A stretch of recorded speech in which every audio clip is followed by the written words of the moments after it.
Hi everyone, my name is Gintrax, I'm a Pokemon Unite Master Rank player, and today I'm tackling the question of which items you should build first when you're a new player, and which items you should generally consider when you're trying to make a build for your favorite Pokemon. So right here, I have a sheet prepared for you where I try to sort all the items into their general purposes.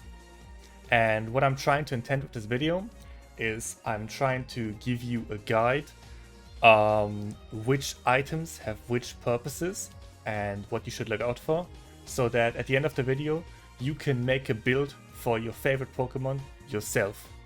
However, at the end of the video I'm also going to show you some builds that I've made myself for Pokemon that I play, so you have something to orientate yourself upon, okay? So, I'm gonna start with tank items, who are, in my opinion, most of them quite bad. Assault Vest. When out of combat, you gain 15% of your max HP as a shield that blocks special attacks. The effect isn't too bad. What I think is bad is the stats that you get with it. Also, I have to note, all values are at level 20. I'm aware that items go to level 30. However, that is right now, that is whale territory. Like, you have to spend a lot of money and convert that into tickets if you actually want to do the items level 30. Me and my team, we got to master rank with level 20 items, so it is absolutely not necessary. Level 20 is a good breakdown, is a good place to stop, because at level 20 you max out their secondary effects, because they tier up at level 10 and level 20. So yeah, going back to the Assault Vest. Effect of the Assault Vest is okay, but I think its stats are kind of lackluster. 180 HP and 20 HP def kind of is a bit lackluster for tank item, and the same goes for Rocky Helmet. It has the effect that after you take some damage, I'm not exactly sure how much yet, you damage all nearby opponents by 5% of their maximum HP. Same thing, I think the stats are a bit lackluster for a tank item. And Leftovers, in my opinion, is the worst of them. It gives you only 160 HP and 6 HP per second, which is not a lot, but it has the additional effect that it recovers 2% of your max HP when you're out of combat every second. In a fast-paced game like Unite, that's kind of not a lot. So right now, I don't think this item is worth it at all. However, then we have one of my personal favorites, the Focus Band. It gives you 20 in each defense stat, and it says that if you fall below 30% of your max health, you regenerate 14% of your current missing health over 3 seconds. So that's, if you do the math, I did it one time, it's like about 39 something % of your entire health that you regenerate over 3 seconds. It has a cooldown. I'm not exactly sure what the cooldown is. However, this item, in combination with another item that I'm going to get to later, I think is amazing, and it will make you survive fights that otherwise you wouldn't have. So you get to score, you get to probably get a couple more takedowns, and so on. So I think this is quite nice if you're looking for a sort of survivability. Then the attack damage items. Keep in mind, I have scope lens here. You can run scope lens on special attackers as well. However, right now it synergizes the best with regular attackers, so I just put it here. So we have the Floatstone. Floatstone right now is the item that gives you the most movement speed.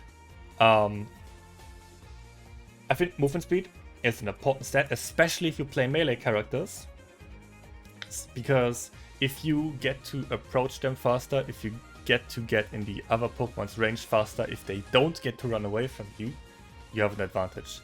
It also gives you a bit of attack damage, and it also has the nice effect that you get 20% movement speed out of combat, so you You get to roam a bit, you get to go to other lanes and help out.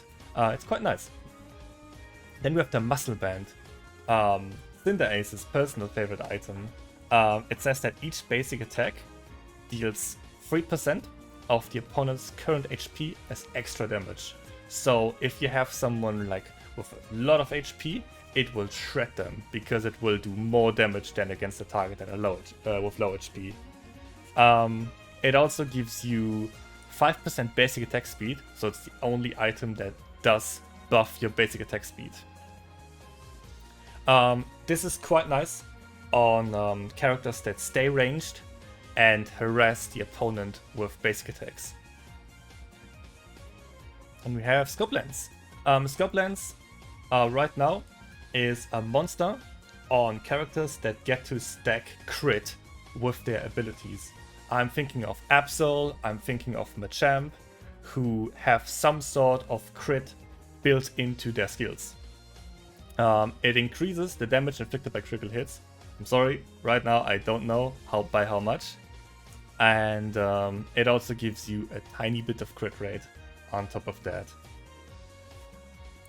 Then in the special attack damage section, we have also one of my personal favorites, the Shell Bell.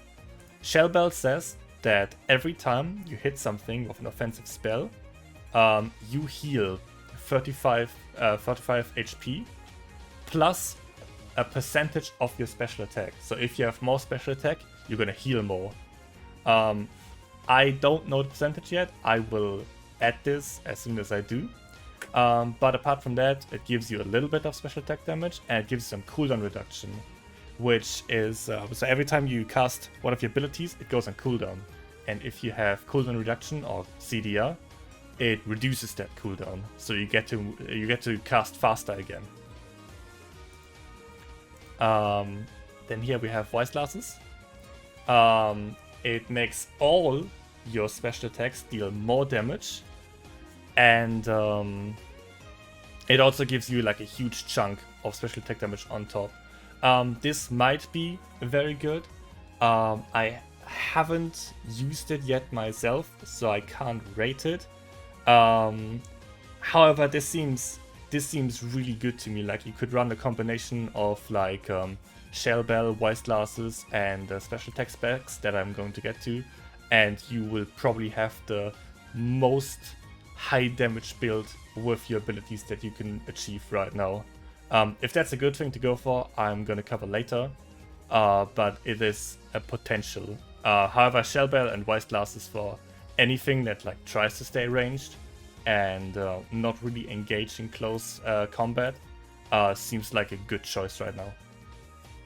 Then we have the goal items, which to me personally, they are quite ambiguous because it isn't clearly stated whether you get their stats. So first time, a goal item is something that gives you stats every time you score a goal. But that's where the ambiguous parts come in, because it says upon scoring a goal, and I'm not exactly sure if it increases your stats every time you score a goal or the first time you score a goal. Regardless of that, I do have an opinion on them, because on high ladder where I play, you don't get to score many goals anymore. If you get to score like 3 goals, because that's like a strategy that people are thinking of. Like, you take, for example, you take the score shield that gives you shield when you try the goal, and also makes your goals uninterruptible as long as you're shielded. So you pick up like a couple balls, like 5 that makes you score really fast. Then you take like an offensive item like attack weight and an AOS cookie, and then you just score and get to stack up. And even if they work like that, and I'm pretty sure some smart person in the comments will tell me if it works like that. Even if it works like that and lets you stack up infinitely, if this happens on high ladder, the opponent is already losing, because usually someone is always covering the goals. Most of the time, like Snorlax with the barrier, or something else, like either the entire team or some really good tank that can hold goals by themselves. So if the opponents are on top of their game, you won't get to exploit these items much. These items might potentially be very good, potentially, but as of right now, if you're looking for an early build, if you're looking for items to commit to, because that's what this is all about, right? You want to find some items that are like really good for like first items that are really consistent and that will get you far. I wouldn't look at any of these items. I'm just gonna go through them. As I said, Score Shield protects you, makes it uninterruptible if you're trying to score. AOS Cookie gives you a bit of HP and 200 when you score a goal. Attack Block gives you 12 attack damage and 12 attack when you score a goal. And Special Attack Spats give you 16 special attack damage and 16 special attack when you try to score a goal. As I said, might be good. Please help me out because I'm trying to figure these items out. But as of right now, where it's really early and we can't afford to build many items, I really wouldn't look at them. And now we come to the utility items, which has some of the strongest items in the game. And we're gonna start out with our good buddy, the EXP share. So the EXP share is an interesting beast. First of all, it gives you 160 HP and 10 movement speed, which is a nice bonus. This is a supporter item through and through. For example, if you remember yesterday's video where I talked about strong team comps, I mentioned this item on an Eldegoss. So why did I say this? This item makes it that when you assist a partner on takedowns on wild Pokemon, you don't get XP anymore, which you usually would do. When you assist someone with like wild takedowns, both of you share XP. The one who gets a takedown gets a bit more, and the one who like assisted them gets a bit less. XP share makes it that you don't share XP with them anymore, so they get the whole 100% of the takedown, and you get nothing. However, the resulting you being underleveled makes it that this item's second effect comes into play, where you passively gain EXP every second as long as you're the lowest level member on your team. What is the purpose of this? This is a lot of words, I understand. What is the purpose of this? The purpose of this is that you can go on a lane with someone, support them, take into play that you might be a bit weaker, but they in return get stronger faster. For example, in MOBAs, there's the term power spike, right? It's when you hit a level where you unlock an ability or unlock a certain strength that allow you to dominate your opponents when they are on a similar level. For the mentioned Eldegoss Cinderace bot lane, that would be level 7, where Cinderace actually evolves into Cinderace. So through the EXP share, you allow your partner to hit this power spike faster. And this is why this item is SS tier. It is the only thing in the game that allows you to do something like that. However, there's something you have to keep in mind, and it's a bug that has been haunting us. For some reason, sometimes, and I've seen our support suffer from this, I've seen a lot of other random support suffer from this. Sometimes when you're level 3, this item stops working. You're the lowest level of the team and you just don't get XP at all anymore. And what you need to do to fix this bug, at least until the developers fix it, is you have to last hit one of the wild Pokemon, so you gain a level up, and from that point on it resets and starts working properly again.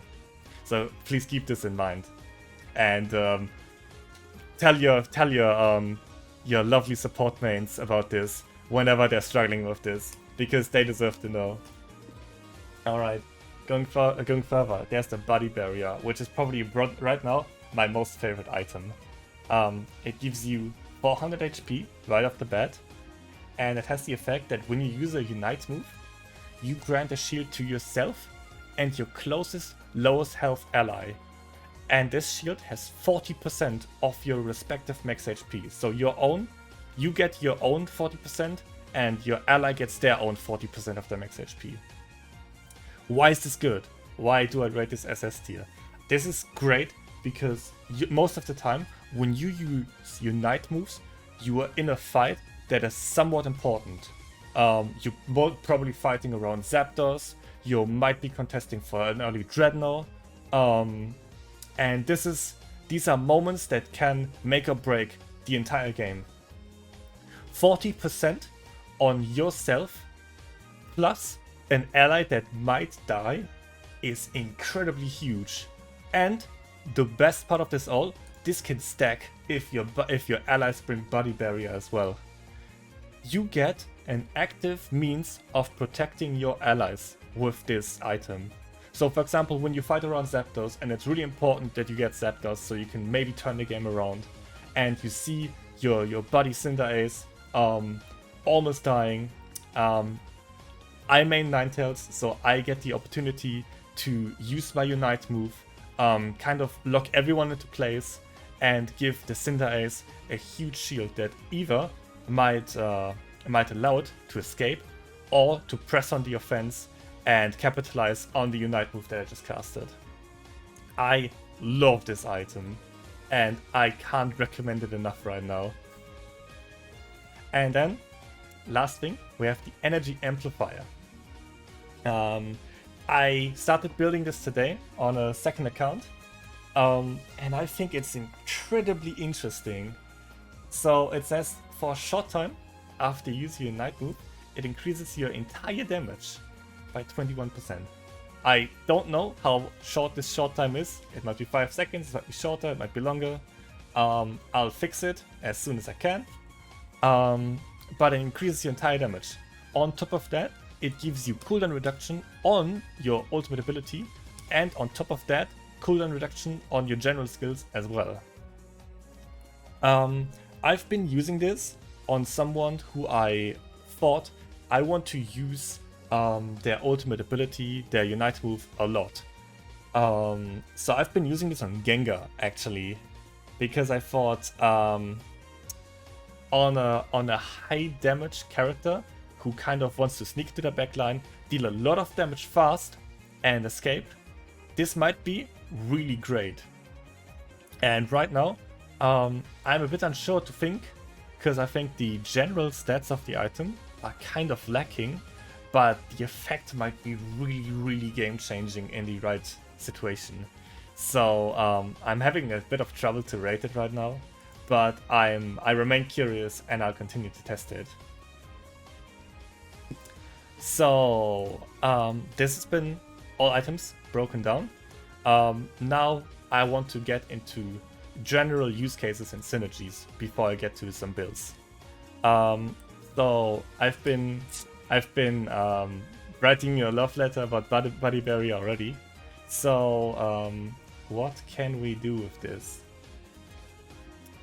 I think what we can do is we can combine Body Barrier with Focus Band. It's something I've been doing a lot on actually both my main characters, Ninetales and Crustle. So what would usually happen is I'm in a team fight, I fall low, and I activate my Unite move. And this would give me a 40% shield and also regen because I fell low. And this is for me personally, this is a really safe play because I get to regenerate my health, I have a huge shield, and I avoid being bursted down my opponents. My teammates might have an opportunity to follow up on my Unite move, or I might have an opportunity to escape. Another combination that I think is really strong is Shell Bell and Energy Amplifier. I've been using this on the character I'm learning right now, Gengar. It gives you the highest possible cooldown reduction you can get right now, and on a character that requires to combo their skills together, this actually comes fairly nicely into play. Gengar in particular likes to cast Hex as many times as it can, so getting healed by every single spell you cast is quite nice. And then I want to give a mention to Muscle Band and Floatstone, because I think these two items should be core on every character that's trying to stay ranged and harass characters with projectiles like Cinderace, like maybe Cramorant. I'm not exactly sure how Cramorant works yet. And maybe Greninja. So, how do you make an item build for your character now? I have a second page here. Also, don't worry, I'm going to share this entire document with you in the description. I have a sheet here with you where I list all the characters, builds on some of them that I can recommend, and I am noting down whether they are physical or special attacker. This is important because just like in the regular Pokemon games, Pokemons do either physical or special damage, which is why we also have defensive items that give either special defense or physical defense. There's a chart that will also link down in the description that goes into detail which move exactly of them as physical or special, because there's some Pokemon where it actually mixes. But right here, I've given you a general stat to focus on for these Pokemon. So, if you, for example, want to do a build with Pikachu now, yeah? And you read here, it's a special attacker. You know that you shouldn't look at the attack damage items and look at the special attack damage items to increase its abilities damage and synergize better with the Pokemon. So, some builds that I've been running on my climb to Master Rank. I've been running Crustle for the entire day one with exactly this build. Body Barrier, Focus Band, Floatstone. I explained earlier how the combination of these two items makes you able to retaliate with your Unite move if you're under pressure. And you're also able to save a buddy in a pinch with the extra HP, with the extra shield that the Body Barrier grants them. I used Floatstone for that extra little bit of physical damage, and also because through using Shell Smash, I was able to roam the map very effectively.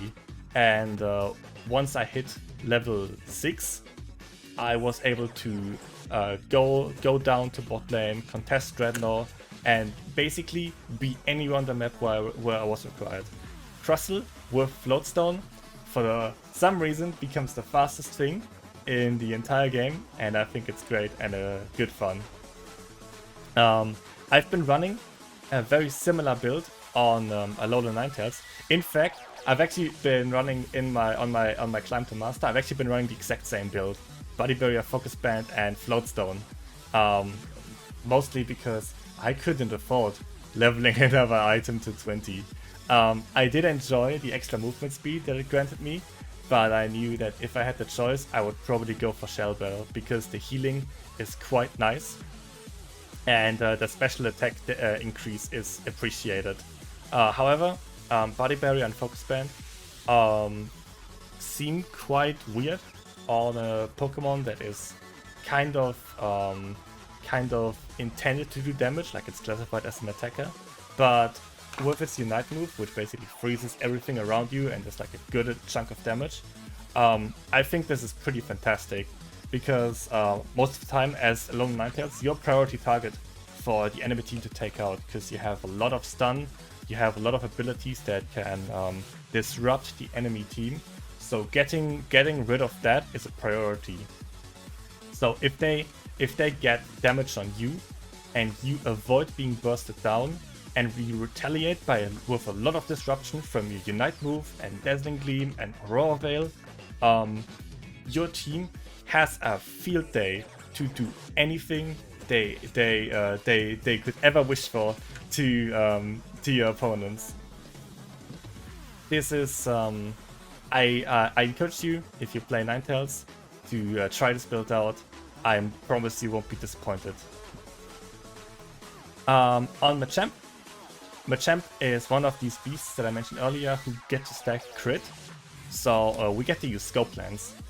If you use the combination of submission and cross chop, which I think are the only viable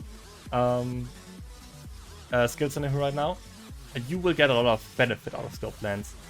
You will charge into fights with your submission. You'll be quite tanky thanks to your focus band, and you'll also be incredibly fast thanks to your float stone. You'll be a terrifying menace that charges into the opposing team, grabs one of their poor characters and slams them into your lines, where most of the time you have like a Ninetales who'll be like, oh cool, I'm gonna stun this.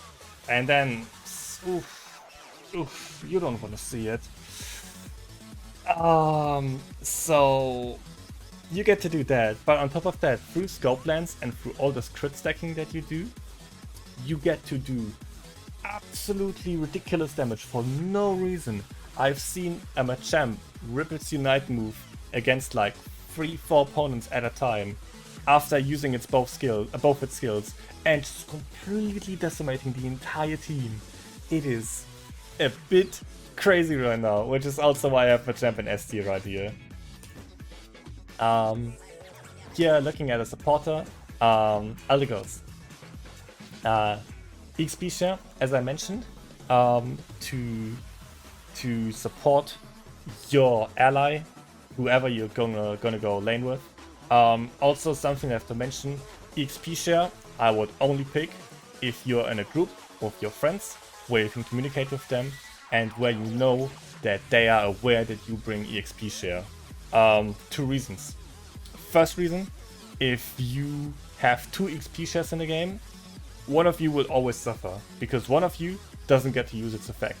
So that's something that you have to avoid, and something that might quite possibly happen if you go into a random game with random people. Second reason, you can't really tell. Like if you're in a game with randoms and you can't really communicate with them, you can't aim on the power spike or aim on supporting that one character really efficiently. I think most of the synergy that XP share provides comes from its precision, from it to make a calculated, very, very good game plan. So it's an item that you should be trying to build if you're playing with your friends a lot and can communicate with them. Body barrier is pretty nice, especially on Eldegoss, because Eldegoss has an Unite move that makes it invincible, heals everyone around it, and when it lands, it's a lot of damage. This giving your Unite move that already heals a lot a shield on top of it, so you actually get your healing off, is pretty much everything you could ask for. And then Shell Bell to get like your cooldowns up a little bit faster, to heal more often, to make the healing more potent, to make the damage that Pollen Puff does more potent. It's quite a nice build. I wouldn't know how to prove it right now. And this on Gengar right now, this is an experimental build. I started running this today. It is Shell Bell, Energy Amplifier and Body Barrier. I like Shell Bell because I'm using the combination of Sludge Bomb and Hex on Gengar, which allows Gengar to reset Hex every time it hits a poisoned opponent. So every time I do that, I get to proc Shell Bell, I get to regenerate health. Then I use Energy Amplifier because I use its Unite move to engage myself into opponents and then do my magic. Especially in teamfights, the 21% damage bonus comes in huge, because most of the time one Sludge Bomb plus Hex is enough to defeat a squishy opponent, and anything that's more tanky, you can just repeat Hex on them, as long as you don't mess up with the auto aim. And then lastly, Body Barrier, because Gengar is quite frail. If you get picked out, if you get interrupted, if you get stunned, CC that all, you are most probably gonna be respawning at Fountain. So getting to use Body Barrier with your already lowered Unite ability cooldown is the edge you need to survive teamfights long enough to do your thing. And yeah, this has been a little longer than I intended, I hope this has been informative. As I said, I'm going to link this sheet down in the description so you get to use it yourself. If you have any build ideas for Pokemon that I haven't covered yet, or just in general, feel free to write them in the comments. I'd love to read them, and as I go and get more experience in the game, I will fill out all of these Pokemon with builds that I've personally tested and that I think are good and competitive. That's been everything. Thank you all for watching, and I'll see you tomorrow with another video. Bye!